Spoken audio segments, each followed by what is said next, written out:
Hello, welcome to episode 57 of my Final Fantasy VII Let's Play. Fair warning for spoilers. I could spoil something that happens later in the game. You never know, we're getting close to the end of the game, but yeah. I get sick of saying this at the beginning of every episode, but basically if I catch some kind of foreshadowing that I've never noticed before in my previous playthroughs of this game, then I might just call it out. So fair warning, spoilers, spoilers, spoilers. We have to... What just happened? We gotta get in here and meet Bugenhagen. Oh, Bugenhagen sent us with a fucking obscure-ass clue in order to find the key, which wound up being in a cave under the ocean. And we managed to find it through a little bit of ingenuity and maybe a little bit of luck and probably a little bit of subconscious memory about where it was. Boogie, what's up? Oh, you found it. Oh, I have more energy than yesterday. For some reason yesterday I was quite tired, so I only recorded the one episode and I was like constantly yawning. I was having a hard time mustering up the energy to get into the mood. Oh, so I'm a little bit yawny today as well, but I feel like I'm more, I don't know, I got a little bit more spunk today, so let's fucking go for it. That music box over there, we'll put the key in it. What music box?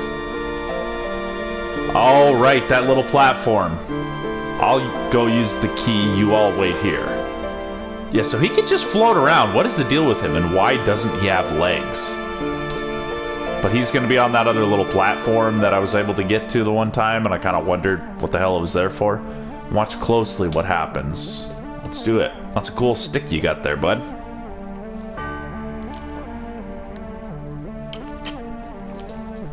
Got a lot of pokies on it. Looks like it's made out of a fucking pine tree or something.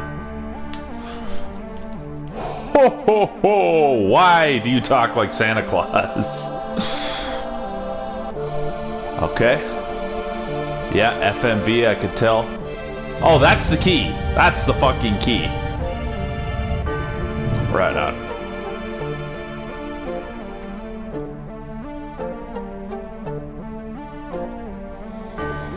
Oh shit. Drops a waterfall. Now the party's in the middle of that waterfall. Oh no, not quite yet, not quite yet. Now go inside. Hope may be inside. Or... Hope or what? I can't talk to him? I can stand inside of him. Hope or... Death? Despair? Well, how did you get in here?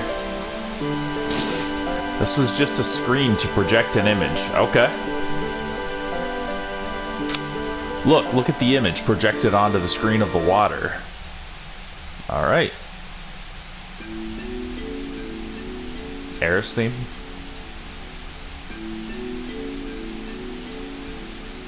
Okay.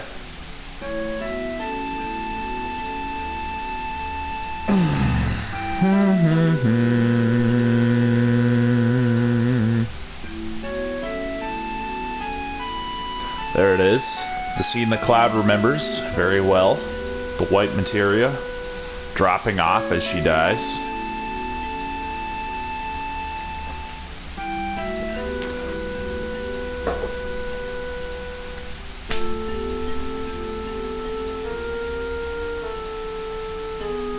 This is just to remind us of something that we already know.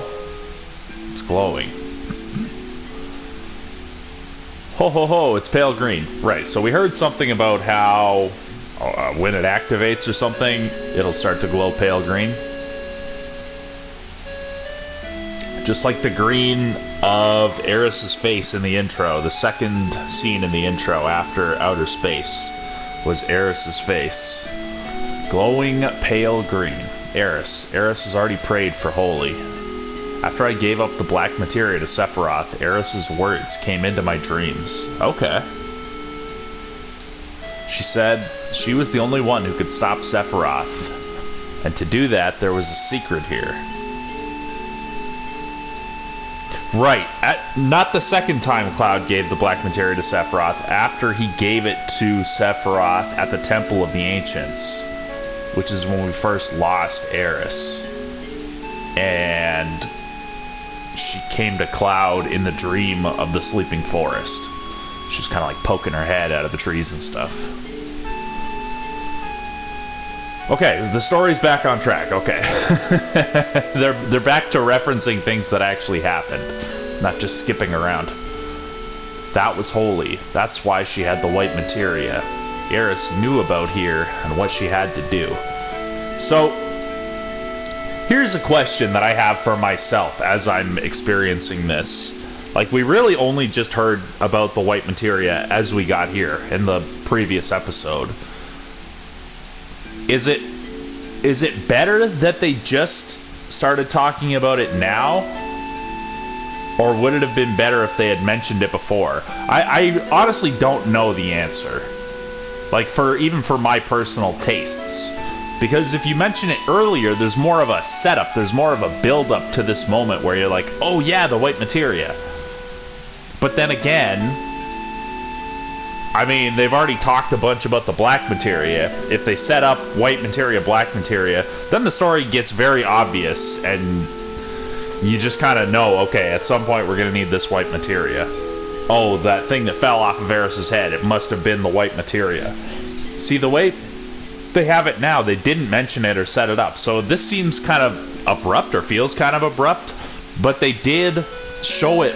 They made a solid point of it falling out of her hair, so probably that was a good enough setup, because they really, like, in that super important moment of Aeris dying, they really made a big point of showing it bouncing down and falling into the water, this thing in her hair. So probably, and it even looked like a piece of materia, kind of, so probably that was enough to set an interest in people's minds, to pique their interest. Like, what was that? Will that be relevant later?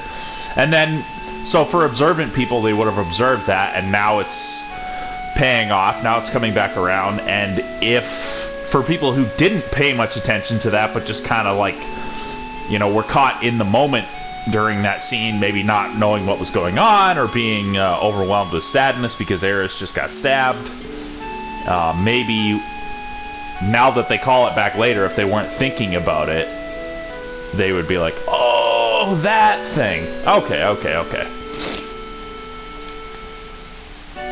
Aeris had left us great hope, but it cost her life, her future.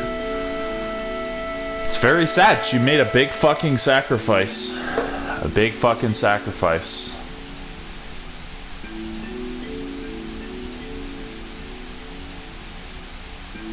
Some people want to lose their lives because they're sick of suffering. They're sick of living desperate lives or bleak lives, but Aeris was definitely not one of those people. She was super stoked about just doing fun, normal things, not having to do with saving the planet. She just wanted to have fun. I'm sorry, Aeris. I should have figured this out sooner. Well, I mean, that's a very, I guess, caring thing to say, but I mean, realistically, what the hell was he gonna figure out? What was he gonna do? I'm sure that's where this is kind of going. Cloud feels horrible. I'm sure they all feel horrible that she had to die. And it's a natural thing, but I'm assuming they'll make some mention of, like, as they've already kind of said, Aeris knew that this was coming. There was really no other way this all could have gone. I mean, it's all quite miraculous, if you will, or lucky, depending on how you look at it, that we've even gotten this far, and that we're all just not, like, slaves of Sephiroth or dead from Meteor already. He left without saying a word. It was also sudden. I couldn't think. Yeah, he's really just kind of reliving her death and just thinking about how horrible it is. He probably hasn't thought about it in a while because he's been busy doing other stuff and he's been lost in his own head. But now his place in things is a lot more clear. So he's back to this. Fuck. That's why it took so long for me to find out. But Eris, I understand now. Yes, he's coming around. What's the truth, Cloud? Eris, I'll do the rest. Yeah, Cloud's like, well, she did everything she could, and so we're just gonna keep doing what we can do. Like Barrett keeps on saying, this train just keeps on rolling, and we just gotta go with it. We'll take care of the rest. Fucking right. Good guy, Red 13.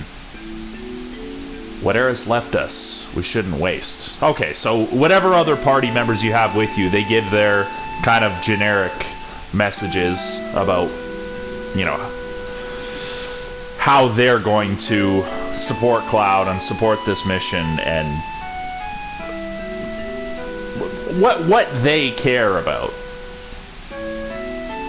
What Eris left us, we shouldn't waste. Red is all about teamwork, everyone working together.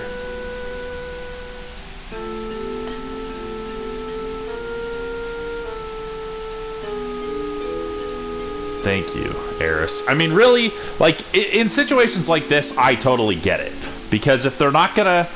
Like, here are the options. You have 2 party members with you. Either... 2 party members out of... Who could we have here? Tifa, Red, Barrett, Kate Sith, Yuffie, Sid, Vincent. That's 7 people. So you can either just write 7 generic lines that they're just gonna spout out that isn't gonna directly like fit into the conversation specifically. It's gonna be like they're just here and they don't know that much about the situation, or they're not necessarily interacting with Bugenhagen or Cloud. They're just kind of saying something that sounds kind of right in this situation. But imagine, like, how else could they do it? The second best way, so this is the worst way in terms of making the dialogue flow and seem natural. But it's the best way in terms of not spending too much programming and writing resources. Really writing resources.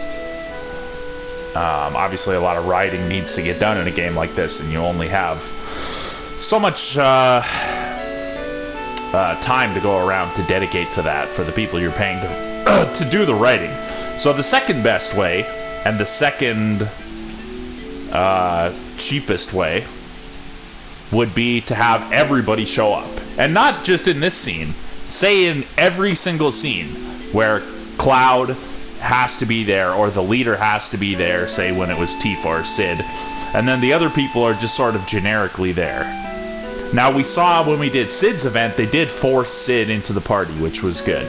So that you could have a guarantee that he was going to be there, so they could write some more personal dialogue for him. Which really did work. That scene was fucking excellent. Probably the scene in Corel with the train, I'm assuming they would have forced Barrett into the party even if I hadn't brought him. Who knows? It would have been kind of dumb if they didn't.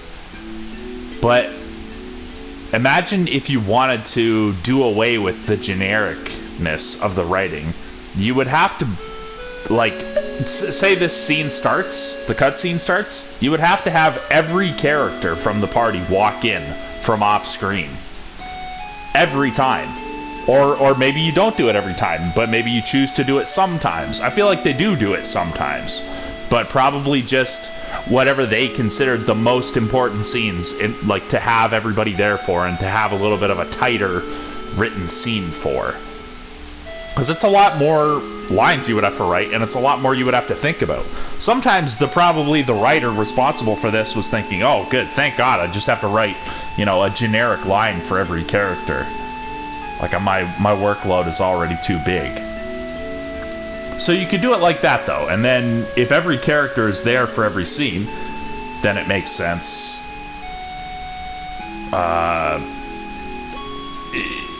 You can make sense of writing everyone's lines to be more like tightly correlated to specifically what's going on in the scene, specifically what the person before them just said, etc.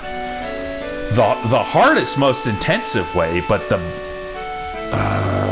well, I don't know if this way would be better. You could have it where you could just write a specific scene. This might be even the best, because it might give you a lot more, like it would give the character more control over how the character relationships developed potentially, or just give the character an insight into the character relationships if you wrote a specific scene for each and every combo, which would be a bunch of combos. I can't remember how to do that math in my head, off the top of my head, but 7 other people here, 7 choose 2, however that works out. I can't remember if that's permutations or combinations mathematically, but it would be like a lot. Even if there were only 3 other characters, say it was only Tifa, Red 13, and Barret, that's still like 3 different combinations. So instead of writing 1 scene, you have to write 3 scenes now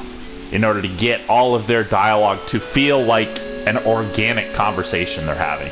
You add 1 more person, and then that would be 6 or 12.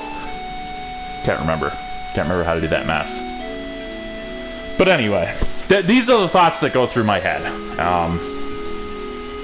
So let's just be happy with the dialogue that we got. It's funny, actually, one of my favorite games of these old like Square RPGs and these old like late 90s, early 2000s RPGs is Chrono Cross, and that game like went even farther in the direction of like generic dialogue, because they had like 40 something characters in that game, and what they did was, aside from the specific scenes where specific people would be there and they wrote more tightly written, organic, natural, compelling dialogue, they aside from that, they just had whatever other characters were in the party with you say the exact same lines. It would be like whatever character is character number 2 says a specific line, and then whatever character is character number 3 says a specific line. But somebody on their team wrote an accent simulator. So every character had their own accent, and they would just say the line in their specific accent. It was kind of interesting. So that's like super generic, and I fucking love that game. But outside of the optional characters that you could have in your party, all of the rest of the characters involved in all of the scenes and all of the NPCs you talk to generally had really interesting dialogue. Anyway, I'm getting way off course here, but I do like talking about stuff like this, and this is what I'm doing these Let's Plays for, is to get my actual thoughts out, see what people think about those. I don't think it's particularly cool to, like, if I were to just calculate in my head, okay, maybe a lot of people would find this kind of thing boring, they're not looking for this. What are people looking for generically? Like, if I did market research, if I did a focus group for my Let's Play, for my YouTube channel, what would people want to hear? Well, they would want to hear me fucking just go off at the mouth like fucking PewDiePie and just like have random whoa, whoa, whoa, whoa, oh my god, like overreact to everything. And just hit all the lowest common denominator thoughts and emotions. I can't stand shit like that. I really can't stand shit like that unless it's done with a heavy dose of irony and self-awareness. I just really think it's dumb as fuck. I like when people are real. Fuck, it sounds stupid to say in my own head, because it's like, well, yeah, what else would you like? But I mean, we live in a fucking upside down world, like Alice in Wonderland, crazy fucking reality where people are really not real a lot of the time. because people do want to just fit in, because it feels so bad to not fit in. And that gets into a way bigger subject about why is the status quo of humanity, why is the collective consciousness, the social consciousness of humanity so unnatural? I mean, that's a great jumping off point for a fucking 12-hour philosophical discussion. With that, let's continue. Thank you, Eris. Eris's voice has already reached the planet. Just look at the glow of the white materia. Alright, we talked about this. But how about Holy? How come Holy isn't moving? Isn't Holy the materia? Or is he saying, the black materia, the piece, is separate from the actual meteor? So I guess he's saying, why isn't there an actual force in the world that looks like some big holy thing that's taking on the meteor? That's a good question. Why? Why? Something's getting in its way. Really? Him. Ah, Sephiroth. He's the only one that could do it. Sephiroth, where are you? Yeah, see, I do find that the story, at this point, it's the characters, in my opinion, that are carrying the story.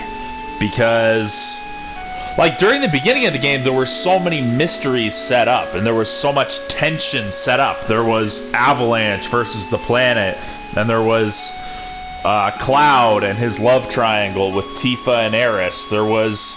Okay, Sephiroth shows up, and then Jenova shows up, and what is Cloud's real past with this group soldier?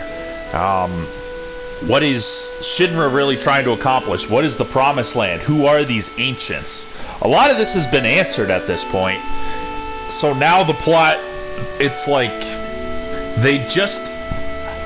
we finish one plot point, and then it seems like there's literally nothing left to do. And then it's oh, this next thing happened. Yes, we need to... we really only found out about the black materia when we got to the Temple of the Ancients. And then all of a sudden everything's about the black materia for a while. And then we finally get to Sephiroth in, past the ice area.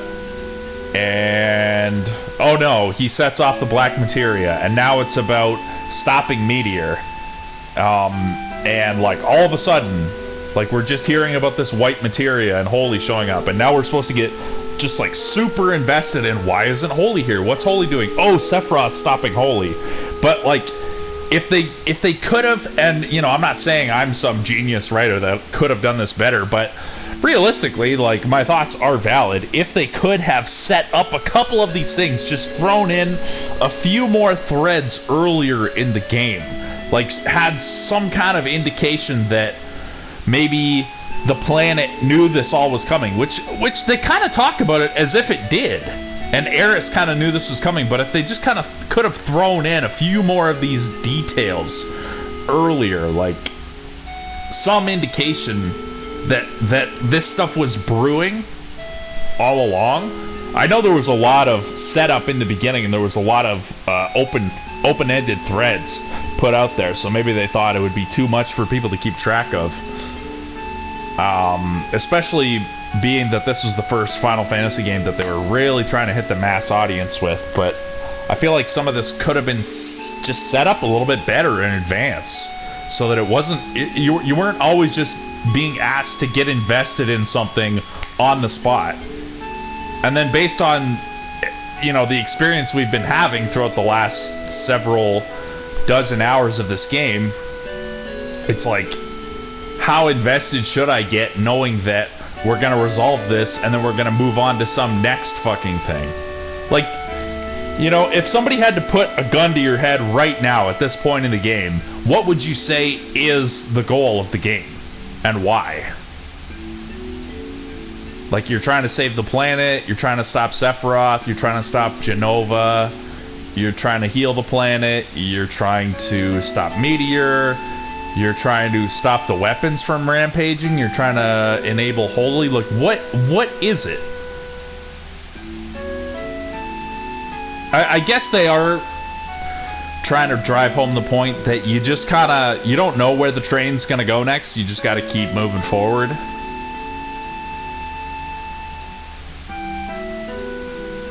I would have to sit with this for a long while to really figure out how I think you could increase the investment that the player feels in all of this.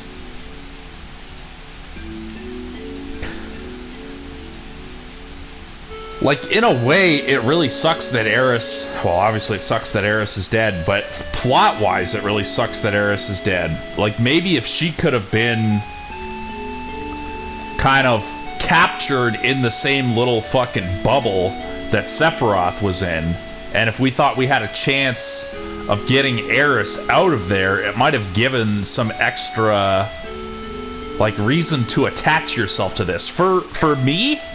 and for the players as well. Or not the players, the characters.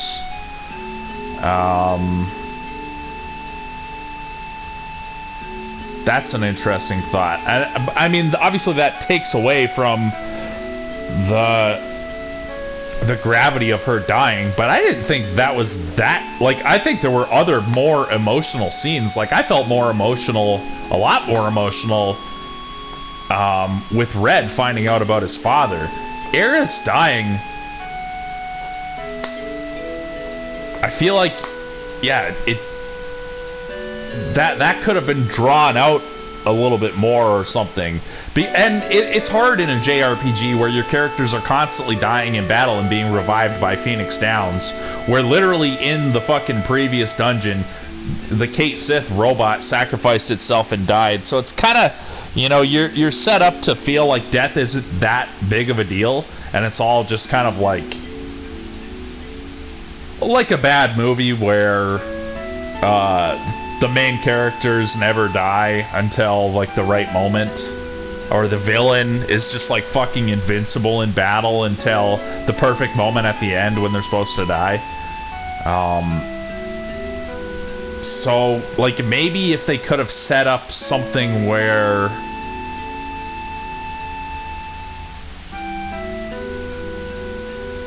like Aeris was really at risk of dying because she was this ancient. Maybe like a Superman Krypton kind of idea. Like Aeris is like a Superman type of character that has this extra power, but she has like an extra weakness because of that too. And then they like subtly like make you think that that thing that is her weakness won't be a factor, but then all of a sudden Sephiroth gains access to it. I don't know, something I kind of think right now maybe it would be better if Aeris were locked in stasis with Sephiroth. And maybe if it was a question of like maybe Sephiroth couldn't use Meteor because Aeris was so powerful with Holy, but then maybe Sephiroth is like battling with her or even persuading her.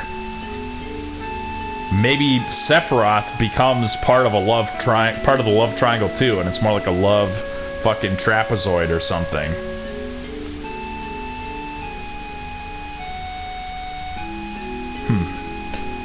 Sephiroth, where are you?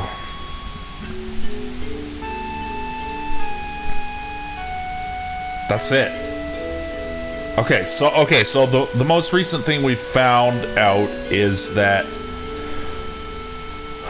the white materia is active, but Holy is not being fired off because Sephiroth is blocking it.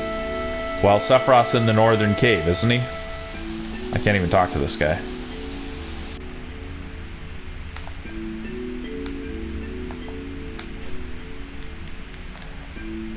Where is old Boogie? Okay, I figured something else would happen. What the? Sorry, I was a little surprised. What happened?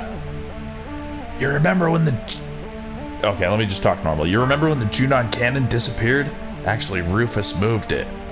I don't really remember that, but go on.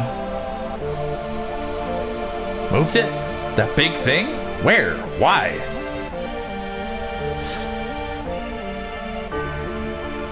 Yeah, like, why did they even have to say it like that? Do you remember when the Junon cannon moved? No, I don't know that they even made reference to that. I think it would be better delivered if Cait Sith just said, Cloud, you guys gotta get here quick. Rufus is moving the Junon cannon, and maybe if we knew, like, what is Shinra up to? What are their motivations right now? I'm trying to think. When's the last time we even heard from Shinra?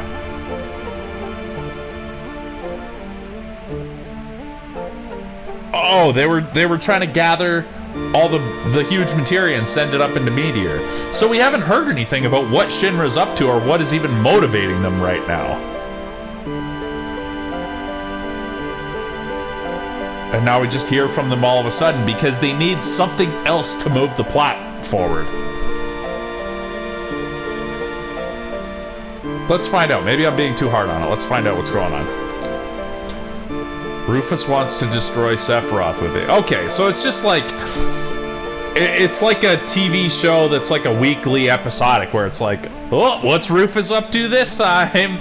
Last week, Rufus tried to shoot the huge materia into the meteor, but that didn't really work, and Cloud and Sid and crew managed to stop them. What will Rufus be up to this time? I'm just so angry that none of my plans seem to work. I'm gonna take the big cannon and shoot it at Sephiroth. I'm just so sick of everyone not taking me seriously. That's kind of how it feels right now. Okay. That cannon operates on huge materia. We have all the huge materia, but the huge materia has already been used in the rocket plan. Dude, we have all the pieces of the huge materia, as far as we know. So since the cannon's useless right now, he decided to move it. Okay, makes no sense. Say more, say less, whatever. How you, to a place where materia, no, where Mako is gathered. The Northern Crater? And where is that? Whoa! Is he moving it up into the meteor? No, that's just a cool shot.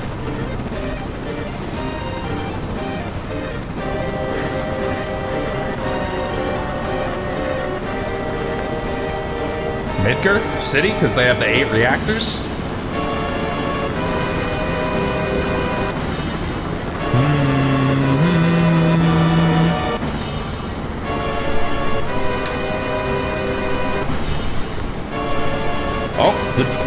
Okay, there's the cannon. There's the cannon.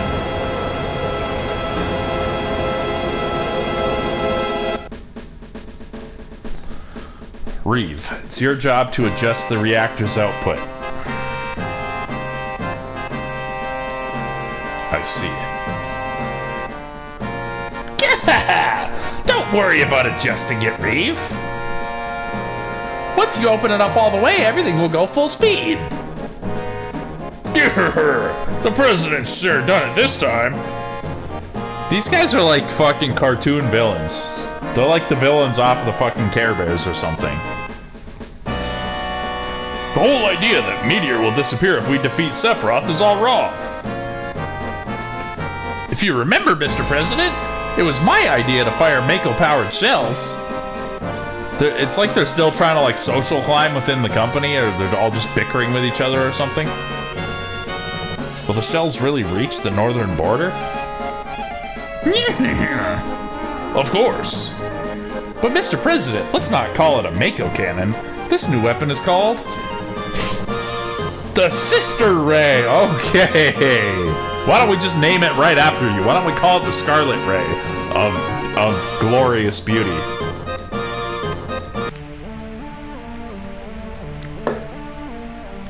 All right, let's head to Midgar.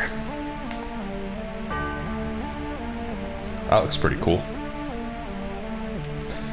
Yeah, I'm not trying to shit on this plot just for the sake of it. I mean, anybody who's been watching this Let's Play the whole entire time, you can tell I really do like this game a lot. And for a lot of this game, I've really, really enjoyed the storytelling. There's been a lot of really good moments. But it just feels like a little bit of filler right now.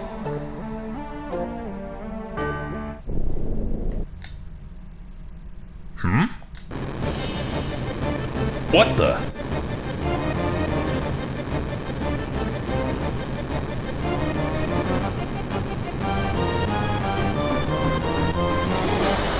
Okay, this is a cool scene. I remember liking this scene.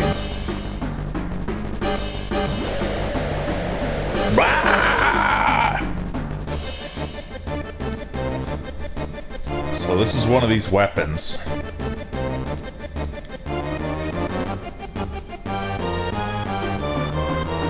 Very Godzilla-esque scene. Oh shit. What's wrong? It's a strange signal. From where? It's coming from this person. Wow. Hey. That was a surprise. The controls went crazy. This ain't good. Weapon came out of the sea and is heading straight for Midgar. The new weapon should stop him, right?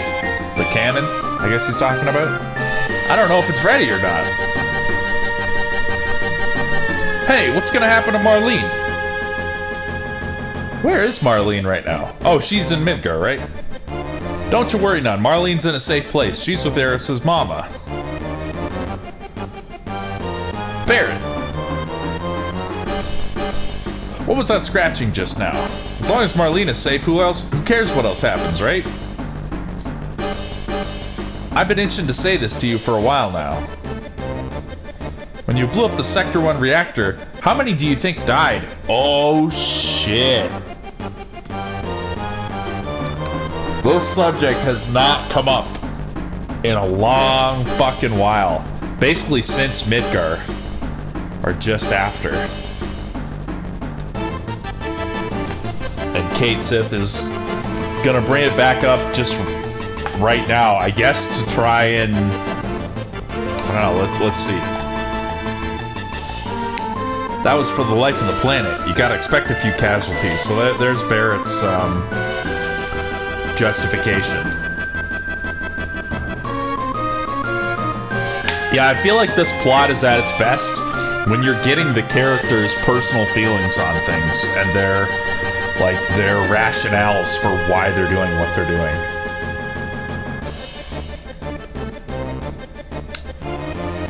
For the life of the planet, you gotta expect a few casualties. I mean, that's a hard thought process to live with. As Tifa found out. Probably Barret too. A few? What do you mean a few? What may be a few to you is everything to those who died. That's right. That's exactly right. For one person, their one life is everything. Or the life of their one child, their one boyfriend or girlfriend.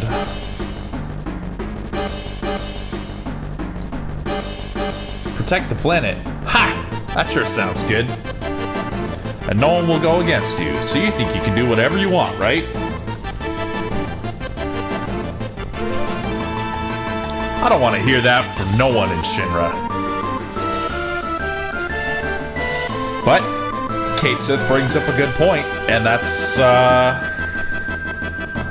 isn't that basically the same thing that Shinra says when they come and,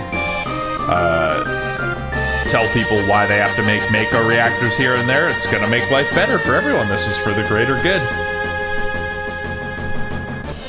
Can't do anything about that. Yeah, so Cait Sith's saying, okay, I work for Shinra, but does that mean what I'm saying isn't true? Stop it. Cait Sith, Barret, he knows what he did. What we did in Midgar can't be forgotten no matter what the reason. Yeah, so Tifa's saying she knows Barrett a little better. She knows that he is feeling the pain of that and the difficulty of that. But Barrett, at the same time, Barrett can't just be like, well, okay, let me get super fucking depressed and go hide in a corner right now instead of, like, being useful. Right? We haven't forgotten, right? I know you. You can't quit the company because you're worried about the people in Midgar, right? Oh, wow. So Tifa has been having this thought or this feeling about Cait Sith. Basically along the lines of what I've been saying, that Cait Sith, and as much as they've been sketchy and untrustworthy a lot of the time, there is something about them that seems like they do genuinely care.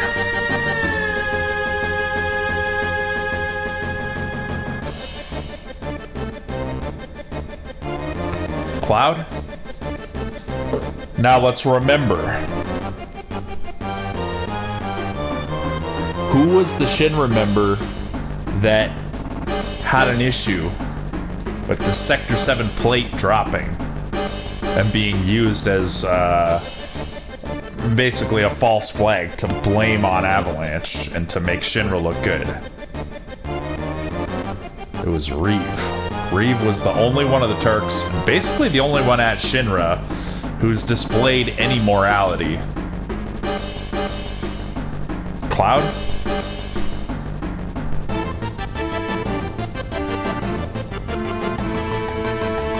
Okay, let's go. We'll beat Weapon ourselves. Hey, Cloud. You think we can win against that monster? We got a chance of winning, right? How would I know?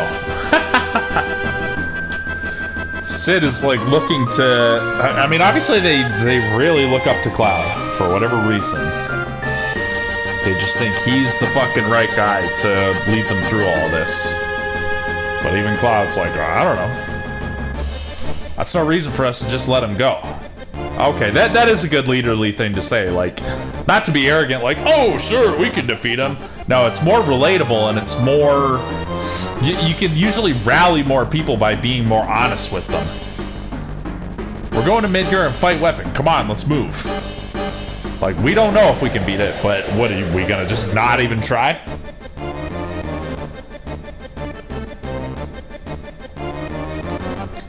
Oh! Oh, shit! Hey, what are you trying to do? Break the high wind? Let's fight on the ground. Alright, let's get over to Midgar. Do I have to actually walk in to Midgar?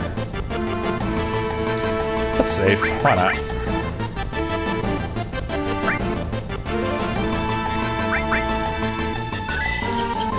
Ba-na-na-na. Ba-na-na-na-na-na-na.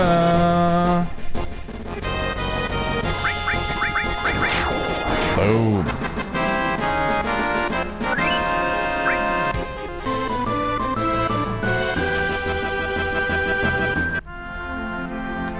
Hold on. Is this where I'm supposed to be?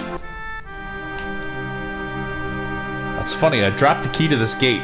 Must have been somewhere. Must have been on that excavation tour. Okay. So in order to get back inside of Midgar, I have to do more digging at that bone town. Okay, so... Hold on, where the fuck am I going? What do I do? Just kind of stand around and wait for the thing?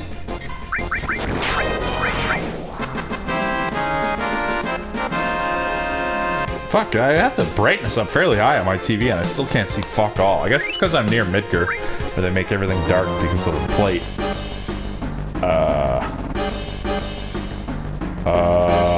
Fuck off with the fucking analog stick. I guess I just hang out here? There's a lot of waiting. Alright, I guess that was what we were supposed to do. I guess it's to build up the tension of, like, you're waiting for this monster to get to the shore. Okay, let's go haste. We will go regen. Who's got Neo Bahamut? We'll go Leviathan. Not item, summon. Or no, not Neo Bahamut Zero. Bahamut Zero. Regular Bahamut.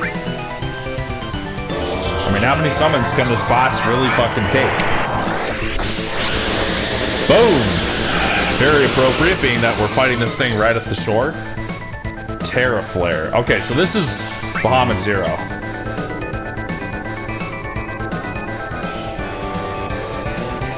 So we have the black dragon, the red dragon. What color will this one be?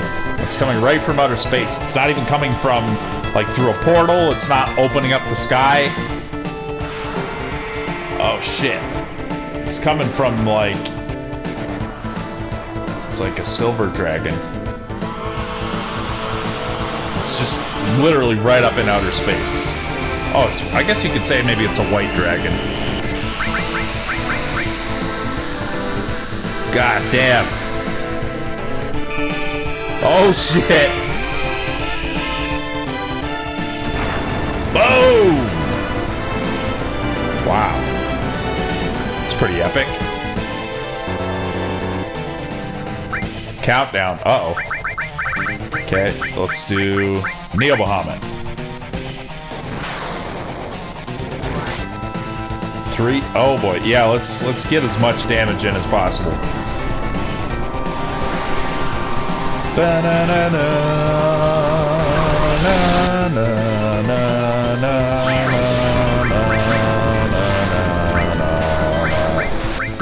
So, wait a minute. Did that fucking comet just heal the boss? Oh, I'm not using that again. Fuck it, let's use Phoenix too. MP needed 100 out of 385 to summon Phoenix. I mean, I guess it is a pretty useful spell considering it revives everybody, but fuck it, let's just use it. Boom!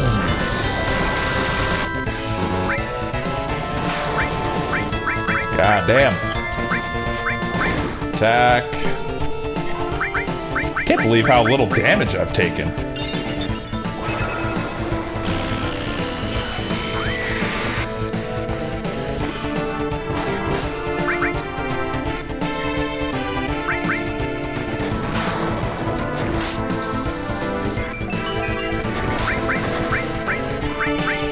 Diamond Flash. Okay, please don't kill everybody.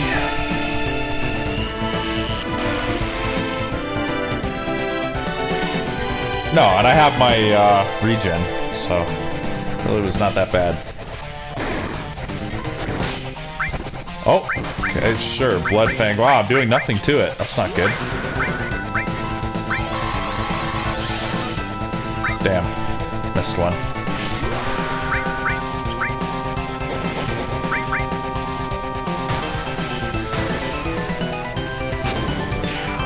Okay. Right on. Okay, okay, so... Oh, Tifa's got a new limit break. Bunch of materials level up, including Ultima, so now I can cast Ultima. Oh, that's cool looking. It's got, like, reptile scales on his shoulders or something. Yeah, it looks like... kind of like a machine, but kind of animal-like as well. It's interesting that this is what the planet comes up with for an immune system. Something's wrong. No, it's feeling something. Yeah, it senses murder.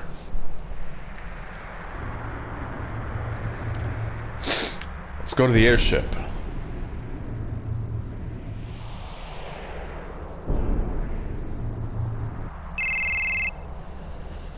Oh no, let's hurry out of here. Something big. I'm talking really big's coming. Something bigger than that?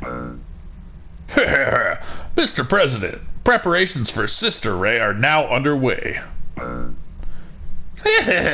Any time is fine. Fire. I like how cold and ruthless he is. At least he's sticking to his character.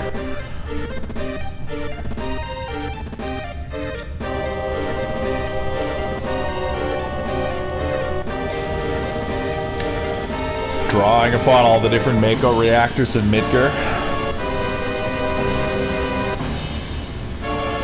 So the monster could sense that Shinra was about to fire this thing off. I mean, I really have no animosity towards the weapons, being that they're part of the planet's immune system.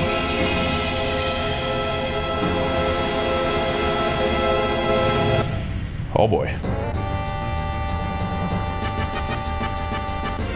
Haven't heard this music before. Oh fuck.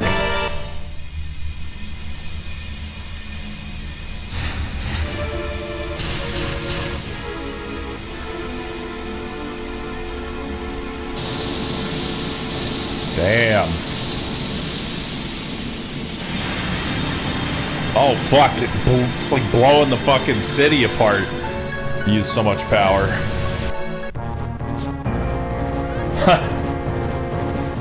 Oh fuck. So is this thing gonna try and tank the hit? Or it's gonna try and like match its force? Oh shit, it has missiles or something. Maybe it's just firing off energy pellets. Which direction is it going to attack? Midgar. Marlene. So the weapon is attacking Midgar? Oh, I guess so. It's trying to fight against the thing that's firing the laser.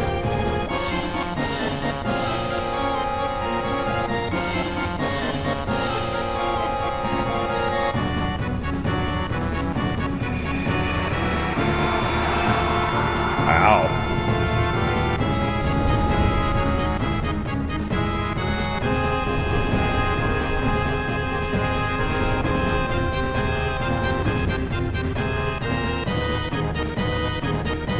Damn. Went right through weapon. I see. They're after Sephiroth, the crater on the northern boundary. Didn't we already hear about that? Isn't that what... Yeah, didn't we already discuss this?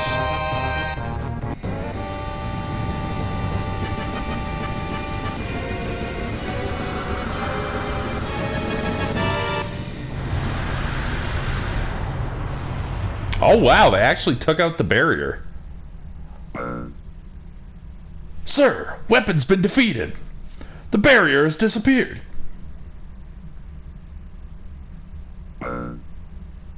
Sir, a mass of high-density energy is coming towards Midgar. Uh-oh.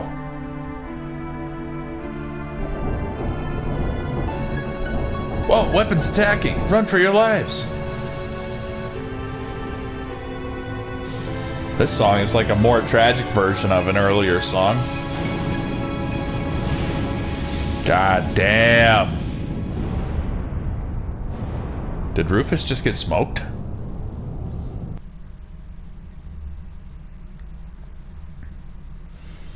What happened to Sephiroth? Northern Cave. Let's go see what happened to it. Okay. They do not heal you after battles.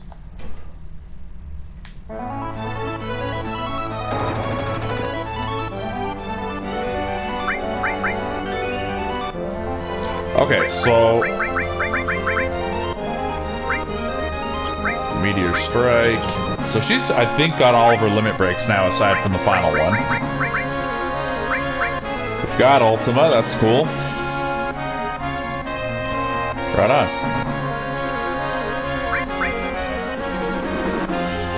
Alright, 53 and a half minutes. I'll end this episode here. Oh, 79,000. You know what? Hold on. If there's no, like, major limitations on me here, I won't end it quite yet. If there's no major limitations on me here, I could go do, like, the Chocobo racing stuff now. Okay, so let's just talk to everybody. What's the pilot like? Tell him Yuffie says if he pilots the plane smoothly, I'll give him my autograph. She just will do anything to try and get a smoother ride so she's not as airsick. Traveling is wonderful, isn't it?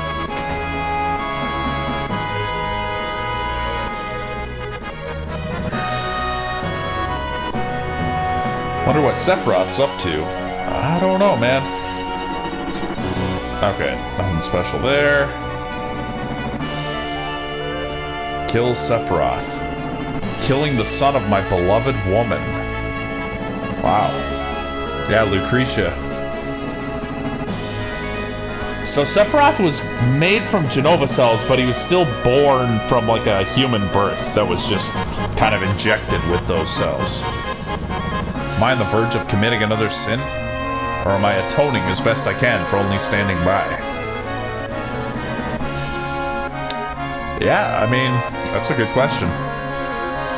Will we save the world if we beat Sephiroth? I'm frightened, but I'll do my best. Let's hurry to the northern cave. So it's making it feel like we're about to go fight the final boss, but I don't think we're quite there yet. Maybe this is the time? When Avalanche was starting out, we used to put up flyers everywhere. And now we're up against Sephiroth. How about that? Feels like a long time ago. Yeah, they're really making it feel like we're reaching the end here. Now we're going to fight Sephiroth. I wonder what the inside of that cave looks like. You think Sephiroth is just sitting there waiting for Meteor? Good question. Alright, let's take off. Hey, Cloud! This guy's getting more and more enthusiastic.